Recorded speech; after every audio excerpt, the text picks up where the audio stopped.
গিয়ে একদম গায়ত্রী মন্ত্র পাঠ করছে থালাতে নিয়ে ফলগুলোকে। ওং ভূর্ভুবস্বঃ তৎসবিতুর্বরেণ্যং ভর্গো দেবস্য ধীমহি ধিয়ো না প্রচোদয়াৎ। ওং ভূর্ভুবস্বঃ।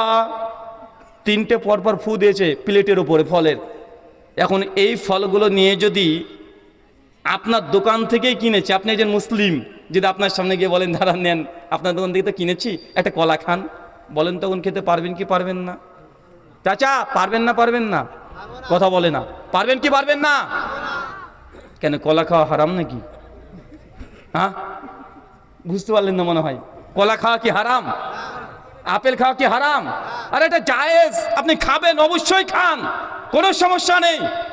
তাহলে এই ফলটা, এই কলাটা কি এমন ঘটে গেল যেটা খাওয়া যাবে না? কিছুই ঘটেনি, মাঝখানে শুধু মন্ত্র পাঠ হয়ে গেছে।